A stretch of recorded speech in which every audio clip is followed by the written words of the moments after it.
গতকাল 11ই মার্চ ভারতবর্ষের ইতিহাসে এমন একটা দিন যেটা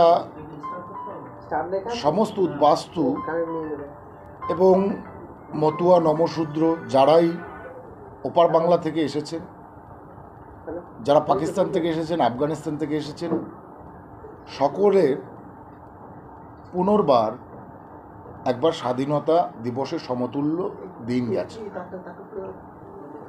পাশাপাশি একটা কোইন্সিডেন্ট বলবো যে গতকাল পূর্ণব্রহ্ম শ্রী শ্রী হরিচাঁদ ঠাকুরের আবির্ভাব দিন, যাকে নর্মালি জন্মদিন বলা হয়, সেই দিনটি। তো এটা আমাদের কাছে একটা ঐতিহাসিক প্রেক্ষাপট হিসেবে গতকাল মাননীয় প্রধানমন্ত্রীজি, মাননীয় গৃহমন্ত্রীজির নেতৃত্বে যে গেজেটটি বেরিয়েছে, ইমপ্লিমেন্টেশন অফ সিএ, সেটা সত্যিকারের একটা বৈপ্লবিক একটা আমি পদক্ষেপ বলে মনে করি। ভারতের ইতিহাসে চিরস্মরণীয় হয়ে থাকবে গতকালকের এই যে ডিসিশন এবং ইমপ্লিমেন্টেশন, যেটা ভারত সরকারের ভারতীয় জনতা পার্টির সরকার এটা এনেছে। দীর্ঘ সময় 75 বছর অতিক্রান্ত হয়েছে, ভারতবর্ষের স্বাধীনতা হয়েছে। তারপরে মতুয়ারা, বিশেষ করে নমশূদ্র সম্প্রদায়ের মানুষ ওপার বাংলা থেকে সবচাইতে বেশি এসেছে এবং তাদের ভারতবর্ষের যে নাগরিকত্বের স্বাদ সেটা তারা পায়নি। তাই বিভিন্ন সময় বিভিন্ন অ্যামেন্ডমেন্ট, বিভিন্ন সাংবিধানিক ডিফিকাল্টি যাকে বলে, কঠিন পরিস্থিতিতে তারা রয়েছে। যদি দেখা যায় পশ্চিমবাংলা তথা ভারতবর্ষের প্রান্তিক একদম অজপাড়া গায়ে, যেখানে ল্যাম্পপোস্ট শেষ হয়েছে, কারেন্ট শেষ হয়েছে, লাইনের পাশে যেখানে অস্বস্তিকর পরিস্থিতি, যেখানে বাস করার সমস্যা, সেখানে তারা বসবাস করছে। আমি মনে করি আমাদের কাছে এটা একটা বড় পাওনা। কেননা 3 জেনারেশন আমাদের পার হয়ে গেছে। আজকে যারা প্রথম জেনারেশন, অর্থাৎ আমার ঠাকুরদাদার যারা জেনারেশন ভারতে এসেছিলেন, তারা কিন্তু উদ্বাস্তু হিসেবেই ভারতে এসেছিলেন। তারপরের জেনারেশনে উদ্বাস্তুর তকমা নিয়েই তাদের বাঁচতে হয়েছে। তারা আজকে নিজেদের ধন্য মনে করছে। তাদের যে সংগ্রাম ছিল, তাদের যে ভারতবর্ষের সিটিজেনশিপ পাওয়ার যে প্রচেষ্টা ছিল, আজকে সেটা সফল হয়েছে। বড়মা বীণাপাণি দেবী, পিয়ার ঠাকুর মশাই যেখানেই থাকুক, আজকে তারা শান্তি পাচ্ছেন সেই লোকে বসে। কেননা আজকে তাদের সেই সংগ্রামের সফলতা এসছে। এবং আমরা আজকে 3rd জেনারেশন যারা ভারতবর্ষে আছি, আমরা অত্যন্ত সৌভাগ্যবান যে তাদের সেই সংগ্রামের প্রচেষ্টার ফল আজকে সফল হয়েছে। গতকাল একটা এমন দিন যে দিনটাতে সফল হয়েছে। আমি চিরকৃতজ্ঞ থাকব বর্তমান কেন্দ্রীয় সরকারের কাছে, আমি চিরকৃতজ্ঞ থাকব মাননীয় প্রধানমন্ত্রীজির কাছে, আমরা চিরকৃতজ্ঞ থাকব মাননীয় গৃহমন্ত্রীজির কাছে।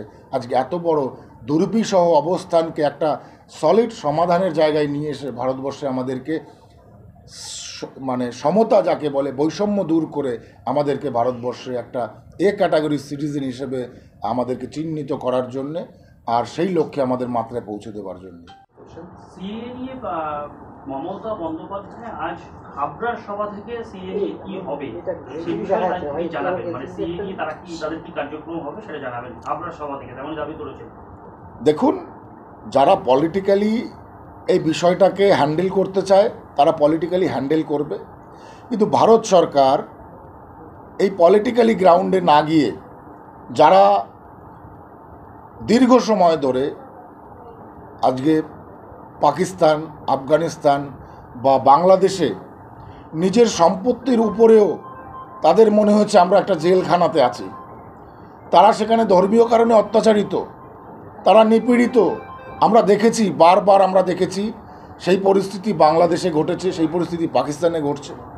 তাদেরকে যদি সিম্প্যাথিক্যাল গ্রাউন্ডে ভারত সরকার থাকতে দেয়, তাহলে ভারত সরকার কোনো অন্যায় করেনি, কোনো পলিটিক্স করেনি। কেননা একদা কিছু রাজনৈতিক ব্যক্তিত্বের কারণে ধর্মীয় কারণে রেজুলেশন অনুসারে ভারতবর্ষ ভাগ হয়েছিল, এবং সেই ভারতবর্ষ ভাগের ফলে তারা সময় পায়নি ভারতের আঙিনায় থাকবার জন্য। তাদের প্রচেষ্টা ব্যর্থ হয়েছে, তাদের ইচ্ছা ব্যর্থ হয়েছে, তাদের আকাঙ্ক্ষা ব্যর্থ হয়েছে, কেননা তারা আসতেই পারেনি, কারণ ডিপ্লোমেসি এমন জায়গাতে পৌঁছেছিল তাদেরকে ভাগ করে পূর্ব পাকিস্তানি করে দেওয়া হয়েছিল। তাই আমি মনে করি যারা পলিটিক্যাল গ্রাউন্ড এটা ভাবছেন তারা একটা প্রোপাগান্ডা রটাচ্ছেন। আদৌ এটা কিছু নয়, এটা আমাদের ফিউচার জেনারেশনের জন্য, আমাদের বর্তমান জেনারেশনের জন্য একটা রক্ষা কবচ বলে আমি মনে করি। আর যারা যারা আত্মবলিদান দিয়েছেন এই সমস্ত সংগ্রামে, অনেক মানুষ মারা গেছেন, অনেক মানুষ তাদের সংগ্রাম ছিল ভারতবর্ষে তারা স্বাধীনতা পাবে, ভারতবর্ষে তারা সিটিজেনশিপের মান্যতা পাবে। আজকে সেটা সফল হয়েছে। যদি কেউ পলিটিক্যালি নিতে চায়, আমাদের কোনো বক্তব্য নেই, তারা পলিটিক্যালি এটা নিতে পারে। আর বর্তমানে আপনি বললেন এই রাজ্যের মুখ্যমন্ত্রী কি করবে না করবে কিছু যায় আসে না, কিন্তু আমি মনে করি সিএ সেন্ট্রাল গভর্নমেন্টের এখতিয়ারভুক্ত, অর্থাৎ সিটিজেনশিপ অ্যামেন্ডমেন্ট ইমপ্লিমেন্টেশন সেটা সেন্ট্রাল গভর্নমেন্টের আয়ত্তে রয়েছে, এটা স্টেট গভর্নমেন্টের পার্ট নয়। অথবা স্টেট গভর্নমেন্টের এটা নিয়ে কোনো মাথা ঘামানোর প্রয়োজন নেই। মধ্যদের পক্ষ থেকে কবে থেকে আবেদন করা হতে পারে নাগরিকত্বের জন্য? দেখুন, এখানে আমি সরাসরি বলি আপনাদেরকে, এখানে ট্রেনিং প্রক্রিয়া চলবে, কিভাবে অ্যাপ্লিকেশন করতে হবে, ফর্ম ফিল আপ করতে হবে, কীভাবে করতে হবে। আমরা জেলায় জেলায় আমাদের যারা মানুষ আছেন, যারা উদ্বাস্তু মানুষ আছেন তাদেরকে জানিয়ে দিয়েছি। তো এটা নিয়ে কোনো সমস্যাই হবে না। সেন্ট্রালের যারা এক্সপার্ট আছেন তারা এসে দরকার পড়ে এটা নিয়ে ট্রেনিং করবেন এবং ট্রেনিং করে মানুষকে বুঝিয়ে দেবেন। এটা নিয়ে কোনো হ্যারাসমেন্ট আপনাদের হতে হবে না। উইদাউট ডকুমেন্টস থাকলে ভালো, না থাকলে নাও ভালো, কোনো ডকুমেন্টসেরও দরকার নেই। আপনারা চলে আসবেন আমাদের কাছে, আমাদেরকে ফোন করবেন, আমরা আবারও বলছি ফোন করবেন, আমরা দিয়ে দেবো। স্টেট গভর্নমেন্টের এখানে কোনো পার্ট নেই। আপনাদের নির্ভয় আপনারা থাকুন। ভারত সরকার আমাদেরকে যে সিএ দিয়েছে, ইমপ্লিমেন্ট করেছে, সেটাতে কোথাও কোনো ক্লজে লেখা নেই যে কারুর স্বাধীনতা, ভারতবর্ষের নাগরিকত্ব হরণ করে নেওয়া হচ্ছে। সেখানে সিটিজেনশিপ দেওয়ার বিধান দেওয়া হয়েছে আমি মনে করি। কবে থেকে যোগাযোগ মোটামুটি করতে পারবে বলে আপনারা? দেখুন, সদ্য এটা গতকালকে ইমপ্লিমেন্ট হলো। আমরা সার্কুলেশন অবশ্যই করে দিয়ে দেবো সরকারের পক্ষ থেকে, সেন্ট্রাল গভর্নমেন্টের পক্ষ থেকেও ওই যে আমাদের রয়েছে, পোর্টাল রয়েছে, সেখানেও সার্কুলেশন দিয়ে দেওয়া হবে। ধীরে ধীরে প্রসিডিওর শুরু হবে। প্রসিডিওর শুরু হলে আস্তে আস্তে কালেকশানও শুরু হতে থাকবে। আধার কার্ডের ক্ষেত্রে যেটা আমরা দেখেছিলাম, দেখুন, ফর্ম ফিল আপ করাটাই হচ্ছে মেন ব্যাপার। কারণ যার কাছে কোনো কাগজ নেই সে কী করবে, কোন কাগজ দেবে? সে অ্যাটলিস্ট তো মুখে তার ডিক্লারেশান দেবে, সেলফ ডিক্লারেশানটা দিতে হবে যে আমি বাংলাদেশ থেকে অমুক সালে এসেছিলাম, 2014 সালের আগে আমার এখানে বাড়ি ছিল, আমি জাতিতে হিন্দু, বৌদ্ধ, খ্রিস্টান, পার্সি, জৈন, শিখ, আমি বর্তমানে ভারতবর্ষের এই ঠিকানাতে থাকছি। So that's it. আমার মনে হয় এর বেশি কিছু লাগবে না যাদের কাছে কিছু নেই। লাস্টের সময়সীমা তো দেওয়া হয়েছে আগে, অর্থাৎ 1973 সালের যারা আগে এসছে তাদেরও কি এটা দেওয়া লাগবে? দেখুন, আমি বলি, যারা পাকিস্তান থেকে এসেছেন, পশ্চিম পাকিস্তান, তাদের কিন্তু এটা লাগবে না। কারণ তারা ভারতবর্ষের সিটিজেনশিপ পেয়েছিল। তারপরে যখন বাংলাদেশ, নতুন করে বাংলাদেশ হয়, তখন তার সংবিধান পরিবর্তন হয়। সংবিধান পরিবর্তনের ফলে ইন্দিরা গান্ধী এবং শেখ মুজিবরের একটা চুক্তি হয়েছিল যে উভয় দেশের যারা সংখ্যালঘু আছে তারা সেফ থাকবে by the governance of that countries. তো সেখানে আমার মনে হয় যে ওই কারণেই সবচাইতে বেশি জটিলতা তৈরি হয়েছিল। দেখা গেল বাংলাদেশ তৈরি হবার পরে সবচাইতে বেশি এই উৎপীড়ন বেড়েছিল ওখানে, এবং উৎপীড়নের ফলে ভারতবর্ষে এসেছে। তাই সেই জায়গাটাকে সম্পূর্ণভাবে ক্লিয়ার করে দিয়ে, কারণ প্রিভিয়াসলি আপনারা দেখেছেন কংগ্রেস গভর্নমেন্ট এটা নিয়ে বারবার নতুন করে সংসদে অ্যামেন্ডমেন্ট করিয়ে এটাকে আরও জটিল থেকে জটিলতর করেছিল। সেই জটিল অবস্থান থেকে আজকে একটা সহজতর স্থানে এনে বা সেলফ ডিক্লারেশন করলেও এটা কোনো সমস্যা নেই। ডকুমেন্টস থাকলে ডকুমেন্টসও দিতে পারেন, এটাই প্রভিশনে আছে। অ্যাপ্লিকেশান করে জমা করতে হবে, জমা করে প্রসিজিওর হবে। সেটা তো অবশ্যই সরকার ভেরিফিকেশান করবে ব্যক্তিটা কে, তার জন্য তার কাছে তো ডকুমেন্ট চাইছে না, কিন্তু ভেরিফিকেশান তো সরকার করবে এই লোকটা কে আদৌ। অবশ্যই তাই, অবশ্যই তাই। এটা নিয়ে কোনো ভাববার চিন্তা নেই, এটা নিয়ে ট্রেনিংও হবে। 1971 সালের পর থেকে যারা ভারতে এসেছেন, 2000 কাট অফ ডেট অফ 2014 31শে ডিসেম্বর। জানতে চাইছিলাম যে যেহেতু এটা রিলিজিয়াসলি পারসিকিউটেড লোক যারা বাইরের কান্ট্রিগুলো থেকে ঢুকেছে, সেক্ষেত্রে মাইনরিটিদের প্রোটেকশনের ব্যাপারটা কি? এখন অনেকে অ্যালিগেশন দিচ্ছে যে সোসাইটিতে একটা কমিউনাল আনরেস্ট তৈরি হবে এই চালু হওয়ার পরিপ্রেক্ষিতে। আপনারা ভালো করে ব্যাপারটা বুঝুন। সিটিজেনশিপ অ্যামেন্ডমেন্ট অ্যাক্ট যে সংবিধান তৈরি হয়েছে, সেই সংবিধানে সিটিজেনশিপ দেওয়ার আইন রয়েছে, সিটিজেনশিপ কারার আইন নেই, বা সেটাকে ছিনিয়ে নেবার আইন নয়। এখানে যে ক্লজগুলো দেওয়া হয়েছিল, সেখানে শুধু যারা those who are persecuted from Bangladesh, Pakistan and Afghanistan, they will be getting in future the citizenship. That's it. তো এখানে মাইনরিটি ভাইদের, সংখ্যালঘু ভাইদের কোনোভাবে টেনশন করার দরকারই তো নেই। তাদের তো সিটিজেনশিপ কাটার কোনো প্রশ্নই আসছে না, সে প্রভিশনেই তো নেই সেগুলো। না, একটা সোশ্যাল আনরেস্ট একটা কমিউনাল বেসিসে করা, এটা আপনাদের প্রশ্ন, এটা আমার মনে হয় না এটা হবে।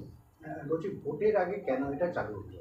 একেবারে লোকসভা নির্বাচনের নির্ঘণ্ট ঘোষণার ঠিক মুখে বিরোধী দল বলছে এর পেছনে একটা রাজনীতি। তা বিরোধী দলরা তো বলবেই, তারা বিরোধী দল বলেই বলছে, নতুন কি আছে এটা? হ্যাঁ, এত বছর ধরে আপনারা তো ভালো করে জানেন কোভিড ছিল, আমরা তো সেই প্রথম থেকে বলে এসেছি 2.5 বছর আমরা কোভিডের জন্য সমস্যায় ভুগেছি। যখন সিটিজেনশিপ অ্যামেন্ডমেন্ট অ্যাক্ট হয়ে গেল, ঠিক তারপরই, ঠিক আছে, জানুয়ারি মাসের থেকেই আপনারা দেখেছেন, 2020 সালের মার্চ মাস থেকেই দেখেছেন যে শুরু হয়ে গেল কোভিড। 2.5 বছর গেল। তো সেটা তো এই যে 39 পাতার যে ডিক্লারেশন ক্লজ, বিভিন্ন কিছু তার যে সাংবিধানিক নিয়ম দেওয়া হচ্ছে, এ কি চাইলেই হয়ে গেল?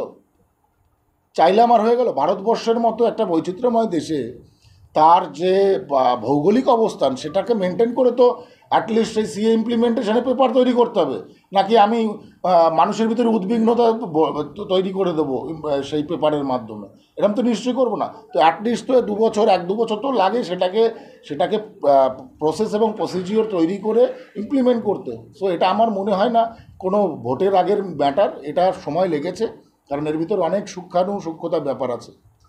কাট অফ ডেটের বাইরে যারা পড়ে যাচ্ছে, অর্থাৎ 2014 31শে ডিসেম্বরের পরে, সেক্ষেত্রে তাদের স্ট্যাটাসটা কি দাঁড়াবে? না, এটা কোনো কোশ্চেনই আসছে না।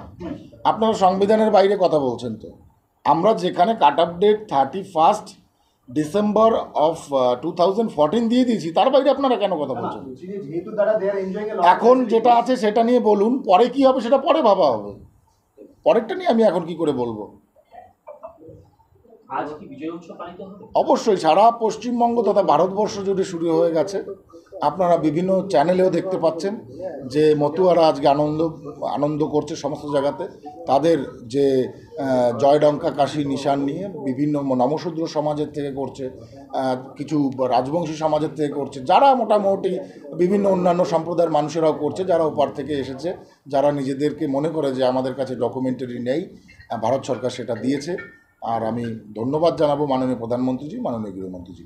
একটা প্রশ্ন আছে, যেটা মমতা ঠাকুর বারবার করে বলছেন যে এই সিএ হওয়ার পরে মতুয়ারা ক্ষতিগ্রস্ত হবে। আমার মনে হয় মমতা ঠাকুর রাজনৈতিক লোভে আজকে বড়মার আন্দোলন, আজকে পিয়ার ঠাকুর মশাইয়ের আন্দোলন, গত 75 বছরের আন্দোলনকে আজকে অস্বীকার করছেন। উনি অস্তিত্বকে অস্বীকার করছেন, সেই অস্তিত্বের উপরে দাঁড়িয়ে সেই অস্তিত্বের স্বীকার করছে শুধু রাজনৈতিক প্রলোভনের জন্য।